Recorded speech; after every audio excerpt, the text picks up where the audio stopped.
And I went to speak to some rangatahi once, and she said, it's time, I think, for us to move aside so you can come through. And they said, sure, ten tōkone. And I says, I just want to let you know I'm not stepping aside for any of you fellas. Nobody ever stepped aside for us. We took the leadership. We decided that things needed to change, and we made it change. If you're good enough to step up, step up.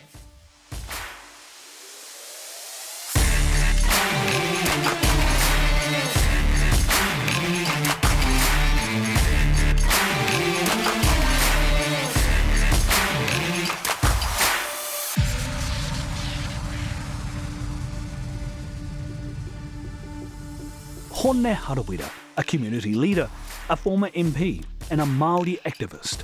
A man who never faltered in marching for what he thought was right. Hone has been castigated by many in New Zealand society for his staunch views. So what kept him from going through all those years? It's Hone Harawira on this entertaining episode of Indigenous 100. E kala Hone Harawira tēnā koe.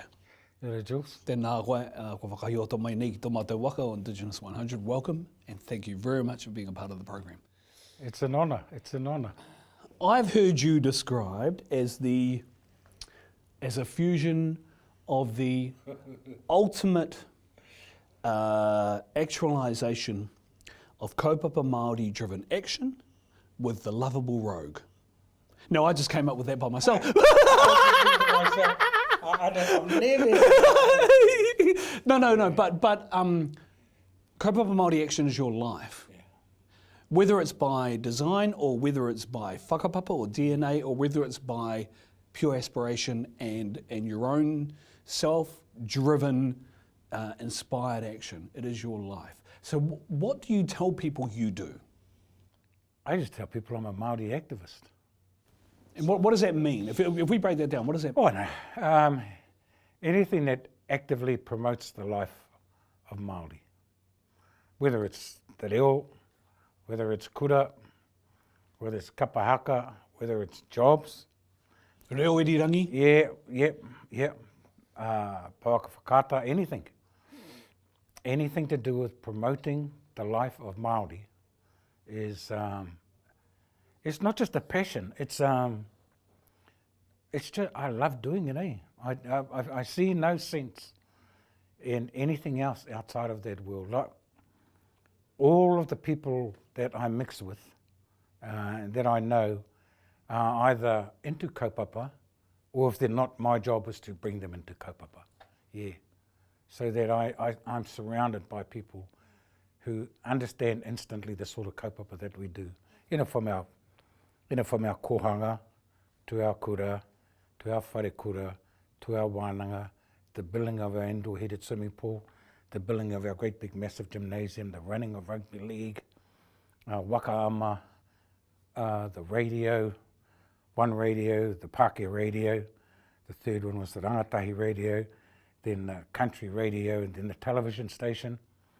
All of that sort of thing is all about promoting the life of Māori. But it's not just... I just love doing it. But it's not just in your community. I mean, you do this at a national way, and we'll get to politics eventually, right? But there are also things that you did on a national front, on a national perspective, which were required, which you fought for, which you advocated for. Where did all that come from? I mean, the life of, as you said, being a political activist, was it ever a matter of choice? Māori activist. Māori activist. Māori activist. Was it ever a matter of, did you have a choice with it or not? Well, son of Te Tai. So that sets the foundation. And I could have quite easily not gone down that track, except Hilda came along. And Hilda, she's activist, born and bred. Yeah. An absolute committed believer in kaupapa Māori, way before me. And I knew instinctively, if I'm going to end up with this beautiful woman, that's a track I'm going to have to commit to. It wasn't hard because of Mum, of course, but yeah. Well, so what were you doing before Hilda then? Because people always says that you were, as you say, your mum, ko tō whānau anōki, kaore he tahuritanga ke atu. But you say you had other options available. Oh, not really. I mean, I was lucky enough to meet Hilda the year after I came out of St. Stephen's. You know what I mean? And Mills and Boone moment, bro. Walk in the room, and there's this aura around the most beautiful woman in the room. Wow. Yeah, and from that point on, yeah, I was sniffing around like a... we were both at varsity, and I'd go to the quad when I knew that she'd be passing through to go to her next lecture. Kia ora, Hilda. Greasy. Yeah. How long did it take? How long did it take for you two to officially, quote unquote, court? You'll excuse the pun, of course. Oh, yeah, we met in February, I think. Oh, no. We met in February, I think, or March. Anyway, and then just hanging around, chasing. And then we ended up at the same hotel, a pub. I came with the boys, she came with the woman. They were a bit lost for something to do. I says, I know a place to go. Peacemakers, the Miami, up Simon Street. And so that was our first date. And from there, I just thought, right now, head down, ass up, stay on it until she's yours. Because let's be honest, she had options, right? She was, no question. She was at Hillary College. She was the senior sportswoman of the year. She was the Ducks, and she was the head girl. She was their golden girl. And then this sneaky black boy from Tipene came swooping in, and whoop. Yeah. So I was very lucky. Very lucky, yeah. How hard has it been to live the life of a Māori activist with tamariki, with whānau, you know, all that kind of thing? You've got to live and all that kind of stuff. How hard has it been to live the life of the Māori activist right up until today? With all the subjugation, sometimes adulation, although subjugation more than adulation, with all the attention, with all the with all the negativity that comes with that life. Something I've noticed is that I'm blessed in that my whānau are with me, my mum, my brothers, my sisters, my wife. If you have that, you're pretty much untouchable. The hard part, and I've seen that in some of the others who've come into the movement, they've fallen away when their whānau wasn't with them. You know, a lot of them, when their whānau was against them. Don't you do that, stay away from those Harawiras, don't you go marching, all that kind of carry on. So that pressure for them was too hard for a lot of them, and they ended up falling away, even though they believed in their hearts. They found it hard because their whānau went with them. For me, my whānau was with me from day one. So I was lucky. What's been the darkest time? Maybe you don't see it this way, but what's been the time, let me put it this way, was there ever a time where you thought, this is too much, I have to make a change here? And maybe the political life was that change, I'm not too sure, although I think you described that as being the ultimate kind of expression of Māori activism, was going to Parliament. There was a point made to me by Matt McCartan. He said, if you're an activist, then you should stay the political route as long as you can, because when you cross the bridge every day you're at Parliament, you are surrounded by the nation's media. You don't have the right to walk out of there. You must fight to stay there as long as possible. So I used to use my life as a politician to use the media to promote the things I want. The platform. The platform, absolutely. So that's where that kaupapa came from. But was that always the plan, though? Hell no. I had no intention of going to Parliament. So what was the plan then? I mean, I know... There wasn't a plan. It's just to continually grow communities of belief, communities that believe in kaupapa, and whatever we do, So, before we moved home, we were in Otara, and surrounded by kaupapa in Otara, and not just Māori, Pacific Islanders as well. You know, the kaupapa people, Hillary College, bred, intelligent, positive, humorous, but kaupapa-driven people, and they were lucky enough. We didn't.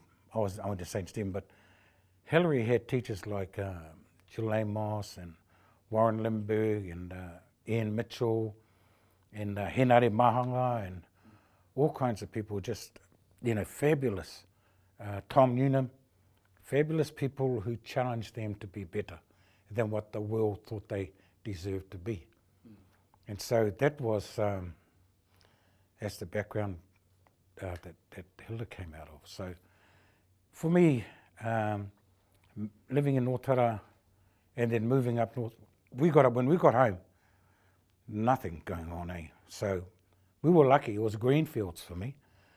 We were able to do all of the things in the far north that we'd learned to do in Otara. So, we started our work trust, we built it up, we ran rugby league, we started our koan, we started our kura, we did all of the things that had never been done up there before. And sometimes to opposition from even your own. Absolutely. So how do you deal with that?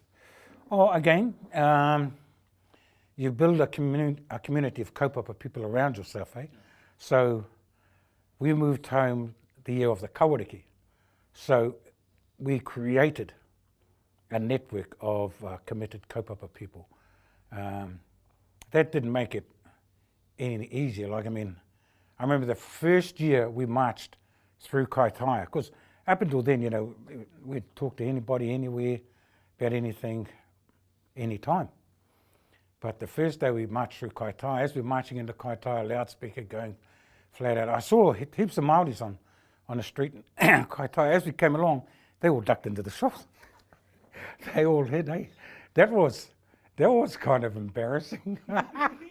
Nowadays, of course, they come out and they stand and they clap and they join and they come and shake your hand, all of that. But yes, there's those sorts of things that you run across. But I have to say that when we were building things in our early days up home,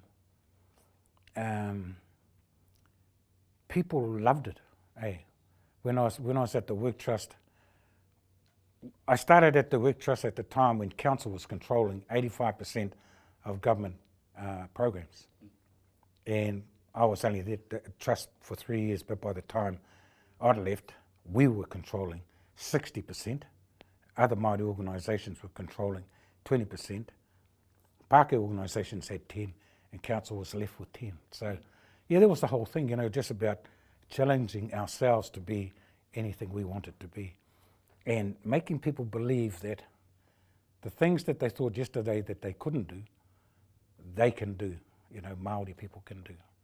They can do anything. We can do anything. So how do you do that aside from the constant refrain, the constant kind of inculcation of that kind of message? What tools do you use that make you kind of effective in creating that kind of, well, not self-belief, bro.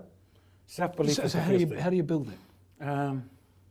Because you're quite effective at being able to kind of instill that kind of self-belief within people. What are the tools that you lean on to be able to enable you to do that with others?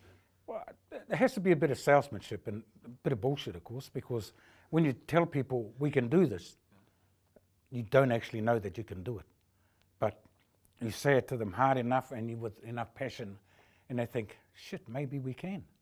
So you just have to challenge people to be more than what they think they themselves can be. And then after that, once they've done it, you can't turn them back.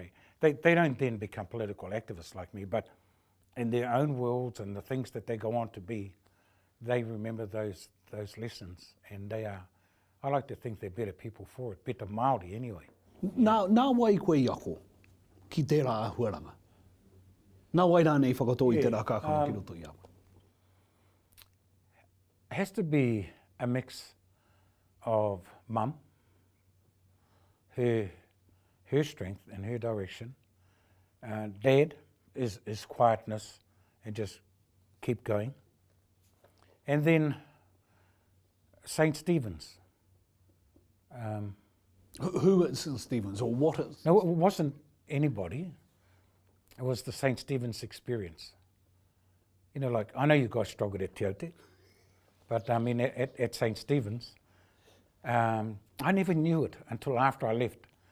But you came away from there with a belief that being an excellent Māori was the normal state of affairs. That being ready to lead was the natural progression from having been there. nobody actually taught it to you. There weren't classes in leadership or anything. You were just challenged to be as good as you possibly could be, whether it's in the sports field, academic field, or whatever it was that you wanted to be. So there was that sense of self-confidence and belief in your ability to be a leader in your world.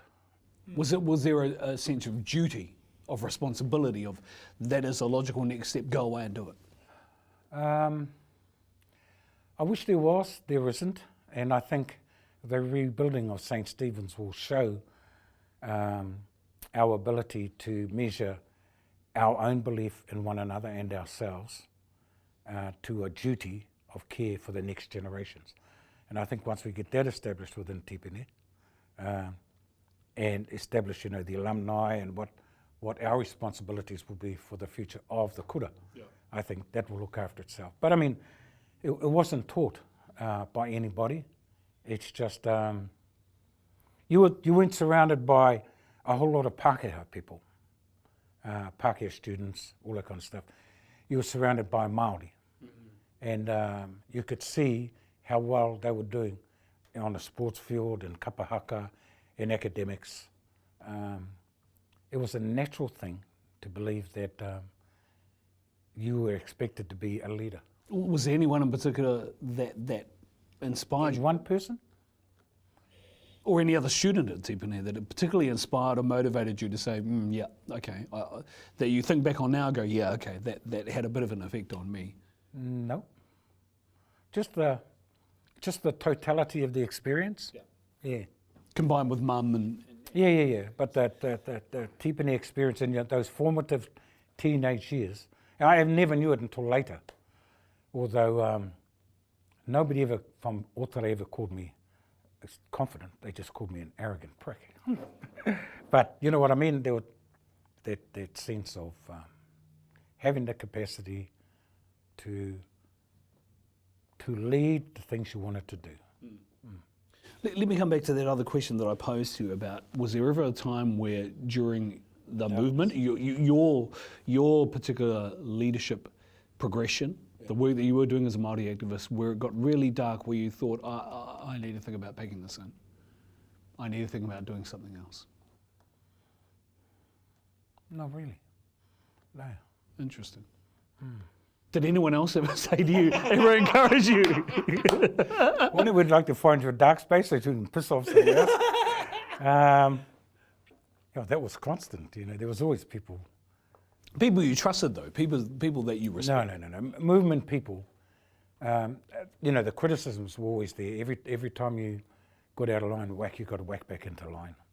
We were at Mangu's Tangi, and the women were talking about how they forced the men to get aside and make a list of all of the games that men made and played on women.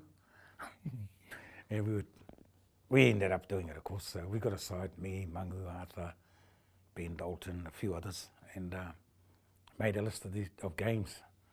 And from that point on, we were able to go to parties, on marches, go to hui, and we'd be sitting making it just looks like a 43 to me. No, it's more of a 36. So you learned, you were challenged to learn things about yourself that being a man you didn't want to learn. So the sisterhood was absolutely critical to our growth, absolutely. In the same way that Hilda was critical has always been critical to my personal growth. The sisterhood has been absolutely critical to the growth of the movement. Who are the sisterhood? What makes the sisterhood? Yeah, Mangu's Tangi was an example. I looked across the other side of the whare where the karangas were, and you had Wiki Tawhara, you had Maimeri Solomon, you had Mereti, you had Linda Munn, you had Hilda, you had others calling in. You had Julie Sanders, a Pākehā woman, one of the sisters from back in the day. Miriama didn't come up, Rauhihi, she never made it up. Mariana Pittman, Annette Sykes, that's the sisterhood, and I just felt in a comfortable space just knowing they were there. You know what I mean? Yeah. Knowing that they would back me when I got up to speak, with by waiata or whatever. But also making sure that I don't get out of line. Yeah, so it's a good feeling to know you have the brothers and you have the sisters. And I mean, I'm talking old school, eh? So for us, that goes back to the 70s, the 80s, those kind of sisters. So in the 70s and 80s, what was the model that you aspired to be like? What was the model that the movement kind of followed, for want of a better way of putting it? Oh, true. Well, in terms of that kind of inspirational leadership, Sid Jackson would have to be Sid. His ability to present the kaupapa in the face of a large Pākehā audience, or on television or on radio, he just killed it, every single time. They could not trip that guy up. Doesn't matter how hard they tried. He was a strong, big, powerful guy, but a gentle guy as well. Yeah, and he was often critical of some of the things we did, but still, his leadership was very inspiring. But even Sid, Tauda Eruwera, those ones down in Pōneke, Chata and them, they had women alongside them too who were also strong. Orewa, Ohia, Kathy Jews, up here was Hannah, you know, there was Mum, there was Eva Rickard came along to a couple of tamatohis to get support. Yeah, so Sisterhood has always been, you know, a critical element in the strength of the movement. What were the likes of, you know, I think of some real bastions of Te Tai Tokerau at the time. Māori Marsden, obviously, Simon Snowden, even Sir James at Waitangi. What were the likes of those quote-unquote leaders saying to you, to others who were a part of it, you know, Mangu and Shane and Ben and Hami and others, actually people who became their shooter, you were part of that as well. Yeah. What were they saying to you at the time that the movement was really starting to gain momentum? Go and get a fucking job. They were not particularly supportive of the things we did. Why not, do you think?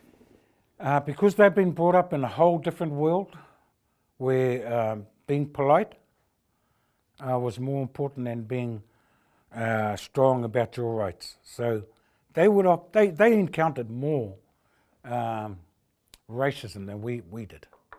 But they learned, I don't say that they learned to suck it up, but they learned to live with it and create a life. But in doing what they did, they created the space for us to come through, if you know what I mean. Yeah. So we were constantly getting told off by Nicky Conrad, Simon Snowden, all of those kaumātua of that time. Māori, he was different. He didn't particularly support us, but he wasn't shy to get in amongst us and to say, these are the things you need to know. These are the things you need to learn. So, yeah. He never ever marched with us or anything like that, but he laid down some markers about whakapapa and about tikanga and about kaupapa that I think have been really, really important in my personal development, and I think of the movement as well, in the Tai Tokerau. Yeah. And then, of course, there was Graham. Yeah. Graham, you know, yeah, we got ourselves, Sir Graham Latimer, yeah. We got ourselves thrown in jail trying to stop him and Finna getting their knighthoods. And, we were constantly at war with him. And then I remember one day, things that were pretty quiet at that time in Hawaii, and he rang me up and he says, "Hone, I need to see you." I said, "Who's this?" He says, "Me, Graham." Graham Latimer. He goes, "Yeah." I said, "What the? I want to come and see you for." He says, "I need to see you. And can you get Mangu and Ben and Arthur and the others?" So I rounded up the boys, went to see him, and he said, "Let's make this simple and brief. when you cause trouble, I get a call from the Prime Minister and I'm able to achieve things. Well, I haven't had a call from the Prime Minister lately, so you better get back out on the road. Really? Really? Wow. Absolutely. Gee, that was we looked at each other. We did laugh. We did laugh, but yeah, his whole thing was the Prime Minister would freak when things went down on the street. And he didn't know any Māoris. None of those Prime Minister really did. And Graham had an ability to be at the top level, whether they're Labour, whether they're National, he didn't care. And they'd always give him a ring, say, oh, look, what's happening with this occupation over here? And Graham would go in and, I don't always agree with what they're doing, but they're making a point about some certain things here, Prime Minister. And I think that if Māori Council had the ability to do these things, it might alleviate some of the stresses that you're going through now. I thought, you slimy old dog. Yeah. But I mean, that was life. And I can look back on it now and chuckle about it. At the time, we were getting chucked in jail for all of this kind of stuff. And he was grabbing all the kudos, but that was the world as it was back then. Yeah. What was it like though when people like Nicky Conrad and Simon Snowden, as I say, institutions of Te Tai Tokerau, right? Well, what was it like when they would? Did you ever think to yourself, we might have to temper things a little bit here? The chiefs are telling us to. No. Why not? Because we were absolutely bulletproof in our youth, in our commitment to one another, and our total belief in what we were doing. So we did not factor in one iota that we could be wrong. Again, that self-belief was, we'd studied a lot and we worked together a lot. We stood alongside one another, and the things we did, we copped a lot of flack. We did all of that together. So in hindsight, we were often wrong on a whole range of things. But I just don't think that we could have done the things we did if we had said, okay, I'll moderate. So we didn't. We just carried on. Is there any moment where you look back on it now that you think, I wish I'd changed that, or I wish I'd done that a little bit differently? Nah. No, because at the time, the things we did were able to spark the nation in terms of Māori. Not all to believe us either. But I mean, as Dan Mihaka would always point out, the role of protest is to force other people to think about what you're doing, why you're doing it. Don't ever do it and then think, yes, our job is to be nice. Hell no. Our job is to create whatever's needed to be created to force the world to take notice. How did you... Dan Mihaka was another. Don't ever let him say that I learned anything from him, but he was a person who was had a great impact on us as well. Yeah. There was an occasion where Dunn was being housed by my father, who was the superintendent of Witoko. Dad often would walk out into the prison yard and hear, Uncle, kazi. E ngā puhi te nuinga. Was there ever a moment in time where, particularly when the political stakes were, I won't say high, where politics was getting really interesting? I'm thinking more so around Sesqui's centennial, 1919, around the fiscal envelope time and things like that. And even up until the point with the Helen Clark Labour government, where the stories started to become about you. And the movement, yes, will get mentioned, but the tag was the Harawiras are haters. How did you respond? What was your thinking when that was going on? You just had to have a belief that your job was to provide leadership to what the movement was wanting. So, I led the foreshore and seabed march from Te Tiriti to Wellington. But I made sure that on every stop, I didn't push myself to the front.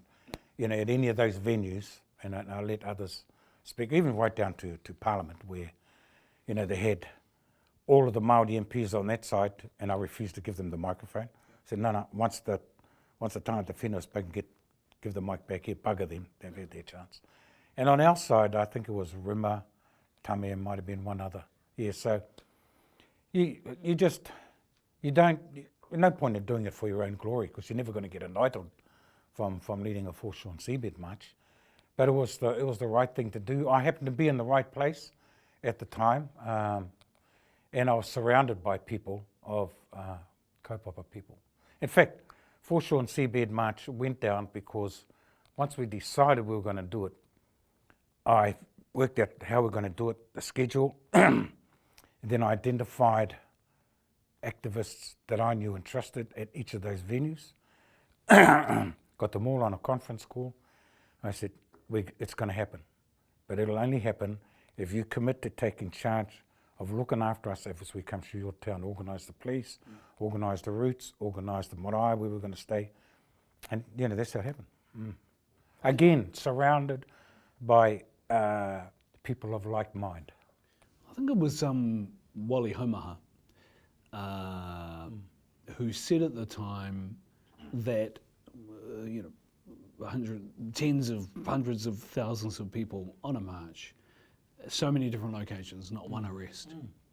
Yeah, he shook my hand at Parliament, actually. Not often I get my hand shook by a policeman. He just shook my hand and says, oh, what's that for? He said, 50,000 people, 1,000 kilometres and not one arrest. You ought to be proud of yourself. Well, I mean, we weren't thinking about how many got arrested or didn't get arrested. Our job was to just get everybody there and make the statement. So, yeah, that was a very interesting thing that Wally reminded me of on the day. So let's talk about you going into politics. Well, that's where that came from. Yeah. From that day. Yeah. And at no time before that time had you thought this is... Not at all. Not at all. And even at the time where it became a fairly obvious kind of point that you should probably pursue, were you even at that stage thinking, you're joking, I can't do this, I shouldn't be doing this? No. But that's exactly the comment I got from my wife. No chance. Don't even think about it. You're not going there. Why not? Why did she say that? What, you know, this was while we were still in Wellington, and then we stayed a couple of nights and then slow cruised home, got a rental and slow cruised home. All the way home, she goes, don't even think about it. It's not going to happen. And you were We've got a lot to do. You were being pursued at the time and actively encouraged at the time to go into politics. Oh, yeah, of course, yeah. But why was Hilda so reserved about that? I don't know. Just, I guess, because we had so much to do. That sort of politics had never been part of our agenda. There was nobody in that world that we really spent much time with, learning from. So, yeah, it was just such a quantum leap to go that way. So. And you're right, at the time you had, I think you were chair of the Whakaruruhau at the time actually, you had all the media stuff you were doing at the time, you had the kura was going well, you had the kura up and going, all that kind of stuff. Was it, potentially was it a case of it's a sacrifice of giving up everything that you wanted to build up in the community for so long, potentially being at risk now that you have to go to Wellington? No, I didn't see it as a risk. I just thought it's another stage in our development day. I mean, when you go to Parliament, you have the opportunity, again, to promote those things, you know, whether it's Māori broadcasting, whether it's kura kaupapa, you know, whether it's healthy lifestyles, whether it's rugby league or whatever. You have the opportunity to do it at another level. So I never saw it that way, but I knew on that trip coming home, I knew a number of things would happen. Dover was the MP at the time. I knew, one, there would be a Māori Party. Two, this was May 2004. The election was in September 2005. But I knew on that, it would have been the 6th or 7th. I knew that I'd be the MP, and I knew I'd be going to Parliament. And I just made it happen. Yeah. But again, surrounded by people of like mind. To a degree, you're talking about your fellow Māori Party members. No, I'm talking about the people of Te Tai Tokerau. Okay. So let's come then to... Yeah, that's a different. So let's talk about that. Sure. Because, Tāku Te Pita Sharples, Tariana Turia, part of the movement of Whanganui, Tāku Te Pita Sharples. Absolutely. Yes, an academic, and yes, a bit about community again. Te Tiriti. What was your... I'm trying to put this delicately, I'll just be straight up about it. At any time did you think, oh, geez, they're a little bit different to me? Or was it a case of, no, the kaupapas are saying the kaupapa's going to try? The kaupapa was a good one, and I already knew Pete, and I got on okay with Pete. I'd always had respect for Tari. I'd seen her on numerous occasions going down to Pākai Tore, and she was one person you just didn't want to get offside with. So that was Tari, and I knew Tūriro from school, so from Tipene. So yeah, that was a cool fit. I never really realised until I'd been in there a while that everything I did as an MP, though, I was doing not from my base as being a member of the Māori Party, but from my base as being a Māori activist. And that, in fact, all of my speeches, all of my actions were driven by my activism. Even so, as you're an active MP, member of the Māori Party, that you didn't lose. In fact, what you did was you tried to accentuate your activism through the role that you had as an MP, right? Absolutely, yeah. When did that start to become a problem? Yeah, Was it early or much later? No, in the early days, was all about branding, getting our message out there, getting our names out there, getting our faces out there, becoming known for being in Parliament for the right reasons, kaupapa Māori. And you did that very successfully. The Māori Party grew and grew. Yeah, absolutely. But then the crunch of the next time around, are you going to be on the crossbenches or do you want to be a partner? The partner thing, and I was as much part of it as Tari and Pete and Tūriro. I don't blame them for us hanging out with National at all. No, we're all party to that decision. But I just felt that as that relationship developed to a point where we were basically being told by National that this is the reason why you should vote for this. I used to think, hey, why are they coming to our caucus meetings? I don't listen to them dickheads. We've got our own people. We've got people like Moana Jackson, and that's where, when somebody's talking about the water issue down in Canterbury or anything like that, we should be taking our line from our own people, Sir Mark Solomon or others. And, so our base it maintains kaupapa base. And I just felt that we allowed ourselves to get too close to the beast. That's all. Nothing nasty.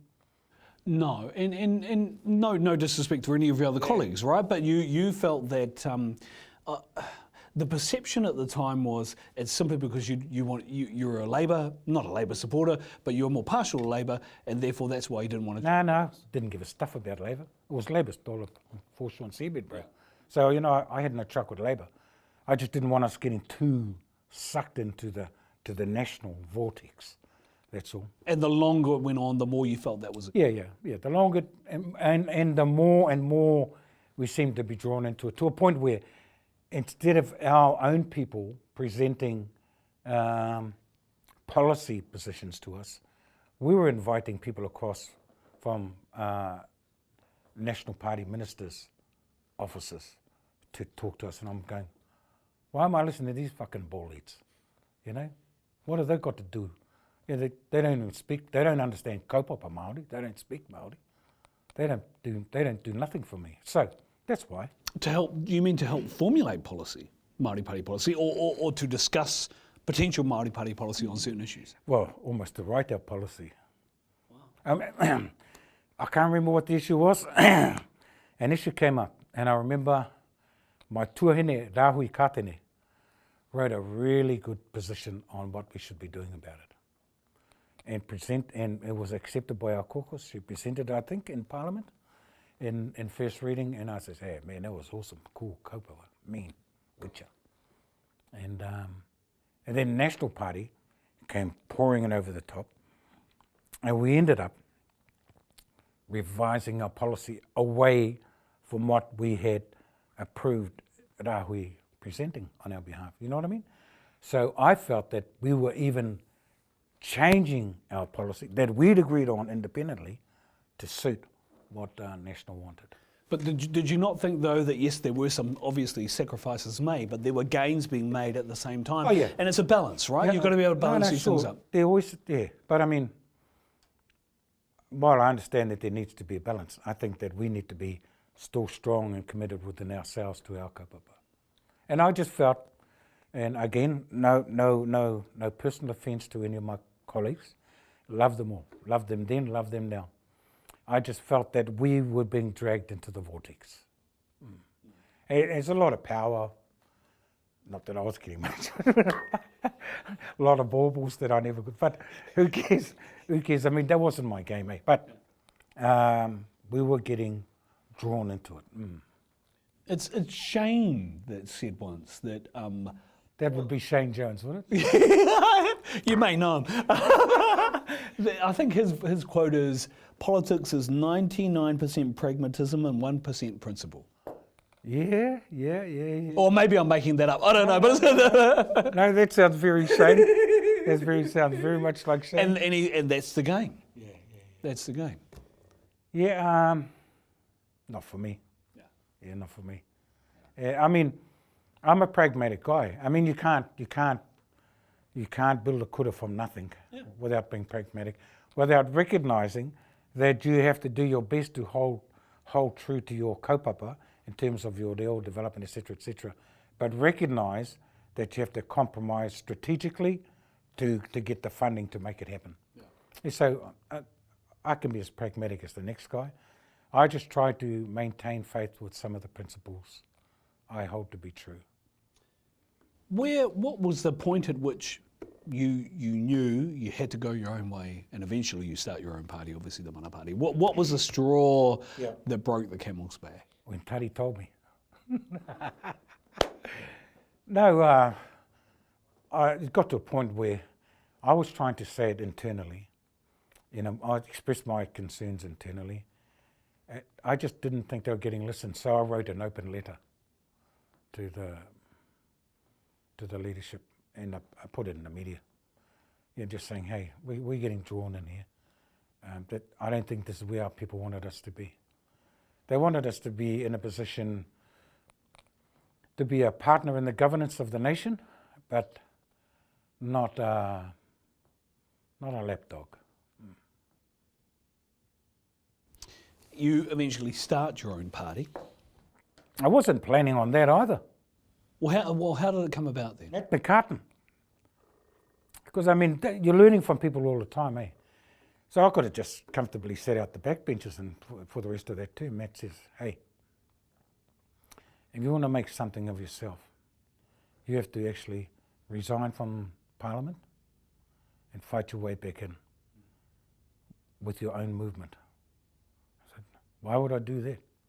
He said, because you are making a statement of your independence and the things you believe in, and you're challenging yourself to present that message, and you're challenging your people to believe in that message. So he made me resign from Parliament. And when you get kicked out of Parliament, when you resign from Parliament, they cut your money off immediately. And of course, you can't get on the dole. So you're running your whole campaign in about 6 or 7 weeks with nothing. So yeah. But he was right, of course, because, you know, who wants to be a Jamie Lee Ross just sitting in the back bench, just sitting up in a corner all by yourself, just slagging somebody else off, eh? Might as well come back in with your own mana, with your own style, your own leadership, and do it the way you really believe it to be. I think the pervading thought of my mind is that you are very clearly a man of principle. And pragmatism, yes, but principle, particularly when it comes to your political activism, but also with your Māori activism. And I think, as you say, you're a Māori activist. It just seems that as the mana movement grows and gains momentum, that the point at which you get to the election in 2014, or before, in the build-up to 2014, that there was a thought that the guiding principles had somewhat been diminished by your partnership. Yeah, with the Kong. Yeah. Why did you allow that to happen? First thing, principles, I'm a man of principles. Hilda is a woman of principle. I love that because it means that I feel free to try and fly anywhere, knowing that when I come back to the nest that night, that weekend, whenever, I can just talk to her about what we're doing.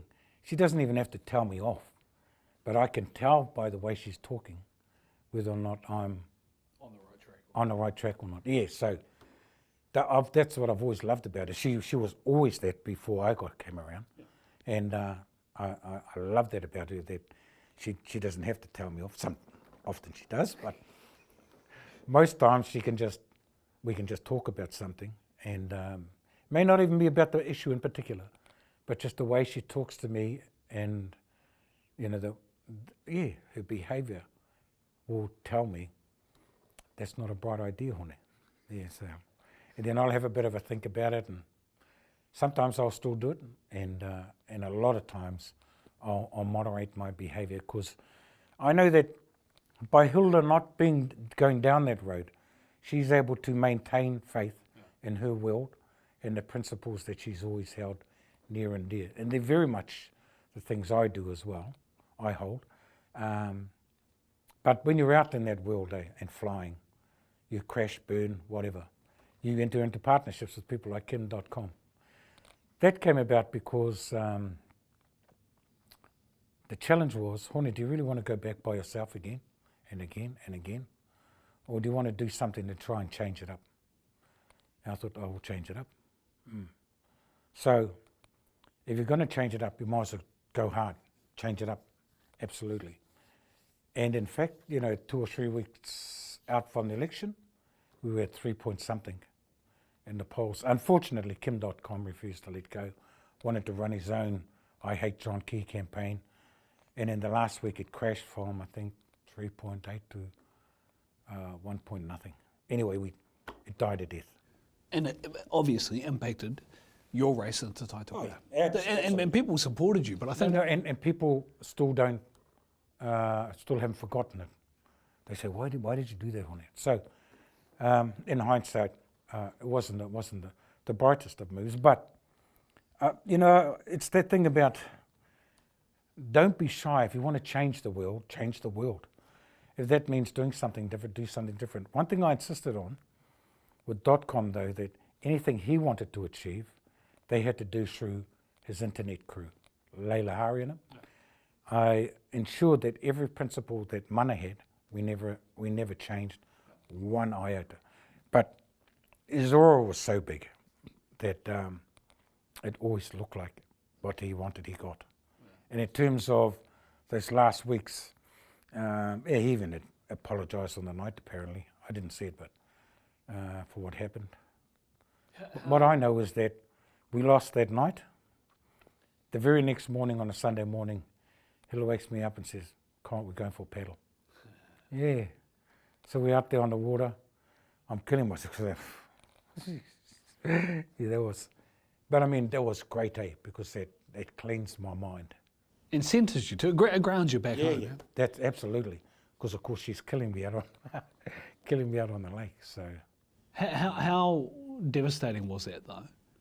That night. I mean, I've seen people in politics. They lose, and it's tough.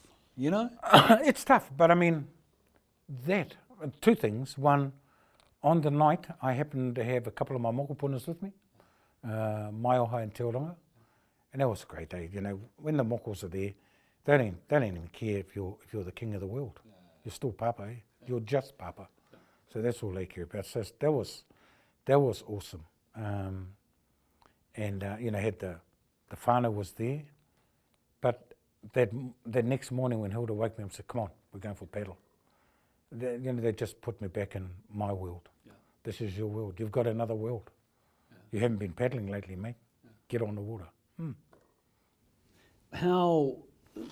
See how important that whānau thing is, and having people around you who believe in you and believe in the things that you want to do. So yeah, just rebuild from there. And you're right, and I think it's a really good point to make. I mean, you look at what's happened in Parliament just recently.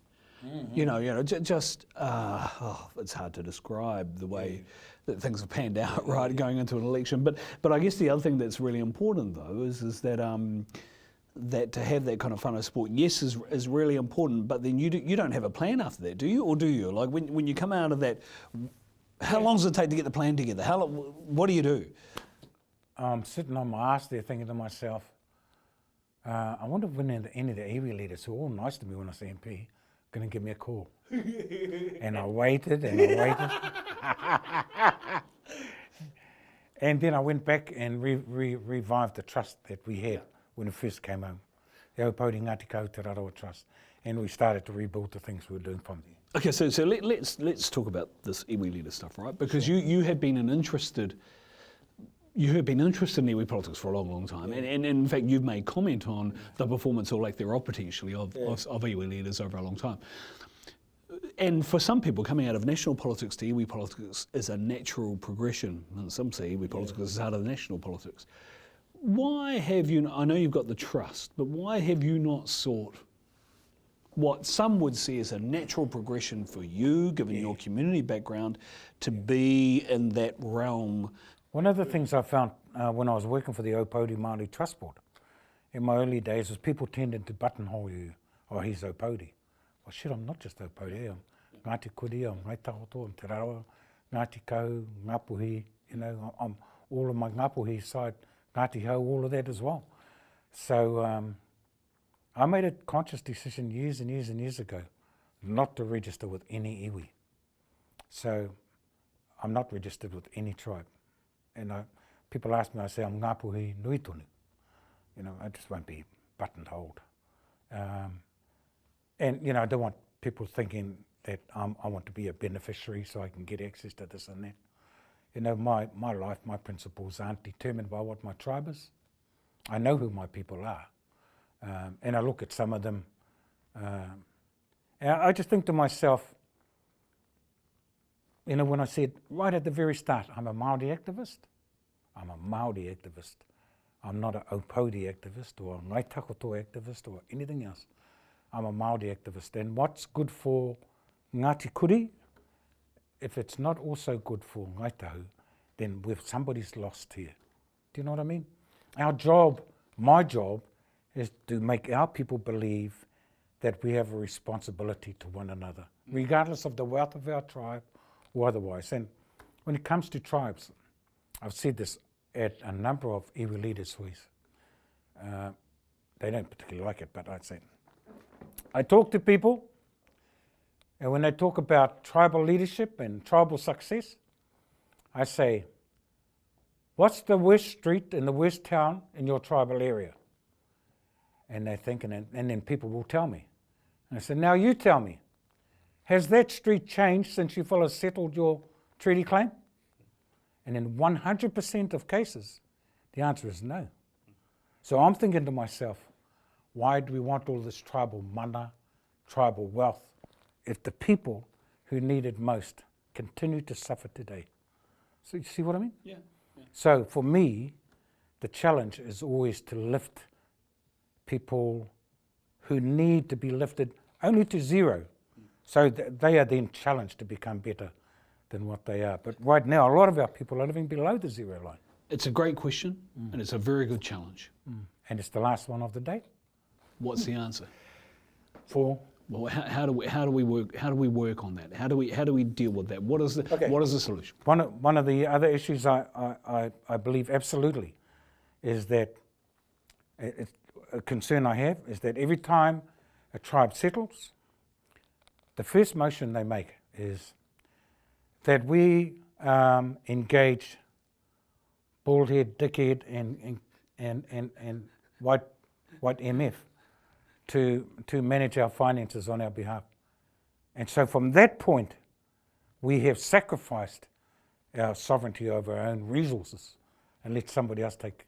We don't, and we all iwi use this other line, and the dividends which then flow are to help our people. But I know from that poorest street in the poorest town in your tribe, that it's not happening. Yeah.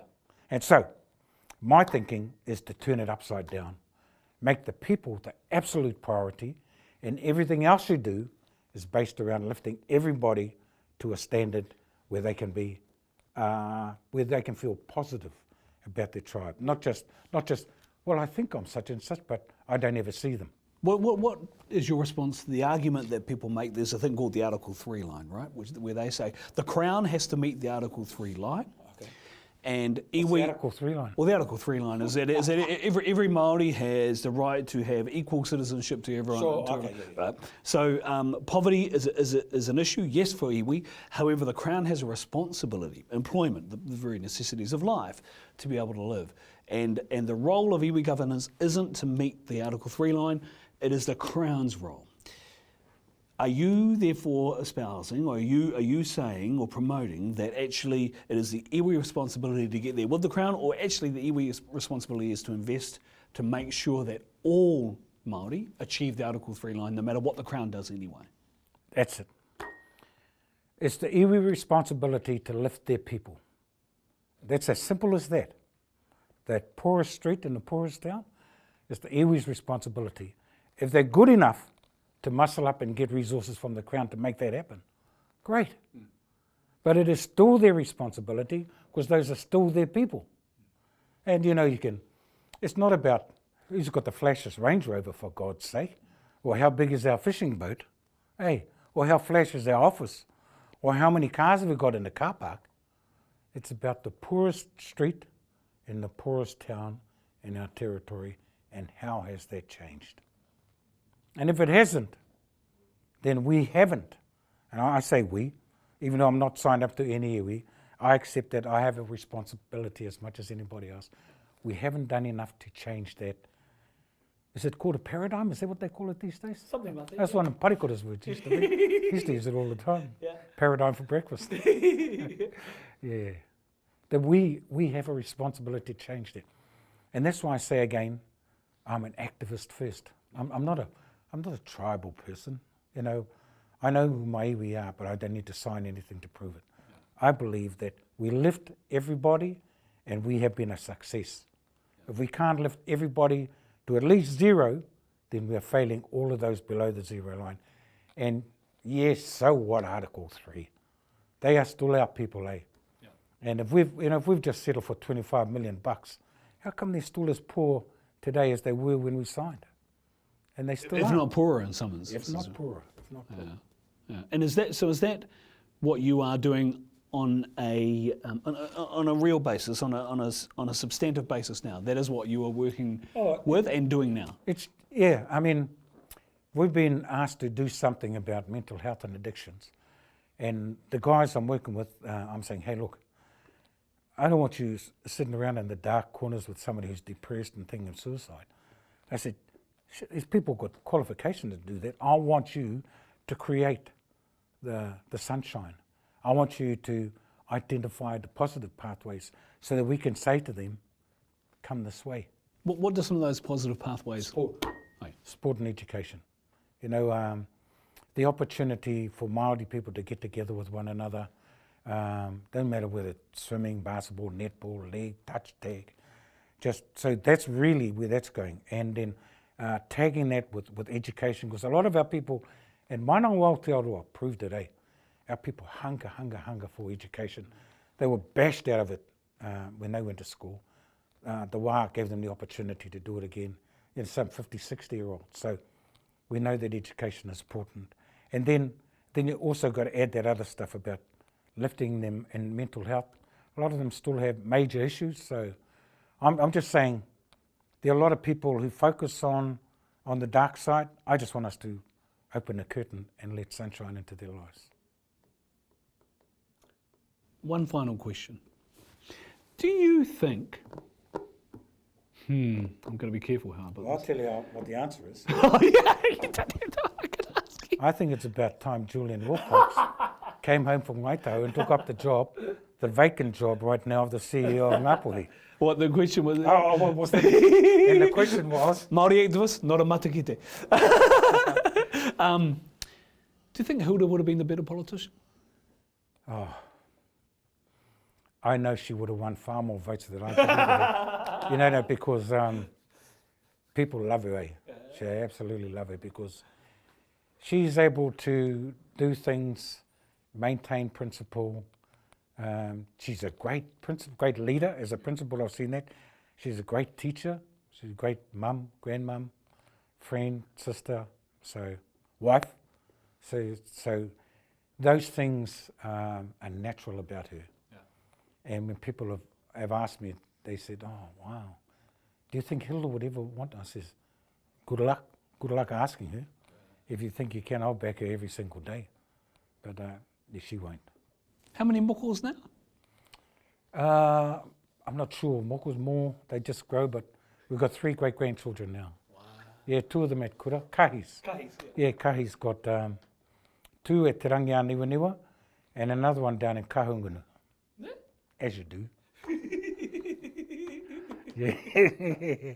Yeah, and life rolls on, brother. Life rolls on. So, yeah, children, grandchildren, great-grandchildren. I am privileged that the kohanga reo, where our girls went to, Ani Kauro and Ngāhuia, just across the marae from us, Rangaunu kohanga reo, taught my children. The same kaiako taught my grandchildren. The same kaiako helped lead the teaching of my great-grandchildren. So blessed. Nana mere. So, yeah, where we are, you can't pray to be in a better space than where we are. Do you think the movement, so let's go back to Māori activism and the movement. Right. Do you think the movement is in good hands? How would you describe the state of the movement today? One of the good things about the tangi, among this tangi, was the determination from the old movement of the 70s and the 80s to get together and start talking about where things go to from here, and then start bringing in the next generation, Kristen Ross, Wikatana Pupata, Ururaiaha Awarau, and others, and saying, what are the challenges in your world? For us, it was the reo. There was none. It was kura. There was none. There was treaty issues. There were no recognition of it. So we were lucky that in our day we had nothing. So everything was a goal. For them, they have to, if they want to, they might say, no, your day's gone, man. We're going to run the world our way. But we need to try to pass that torch and then be there to back them as they move up in the world. It's hard, eh? It's hard. It's hard because they're successful people now, doing their things. You know, Kristen, as you know, Wikatana with his own kura. I think they're doing really well. So how do you enable that to occur? Given that's up to them. But the challenge is for them to step up and take control of it, to take that leadership back. One of the things, and I went to speak to some rangatahi once, and she said, it's time, I think, for us to move aside so you can come through. And they said, sure, ten tokone. And I said, I just want to let you know I'm not stepping aside for any of you fellas. Nobody ever stepped aside for us. We took the leadership. We decided that things needed to change, and we made it change. If you're good enough to step up, step up. And people like, don't tell Wikatana I said so. People like Wikatana are good enough to step up. E karai hone tēnā koe. Tēnā koe i whai wahi mai kia mātou. Ātia ngā raru i te wae rere mai ana, te raiu mai ana koe, rere mai ana koe, rā mō mahoranga katoa. Engari tēnā koe i whai wahi mai koe, te agapua ake ake o whakaro. Ko te tumanaku ia ka pai, kaurua tahi ko tō hoku. Ko pai tā kaurua haere, hikoi tonu i rungi te arataka ia me kaurua ia. Nō rere kaka tēnā koe. Kia ora. Beautiful, beautiful.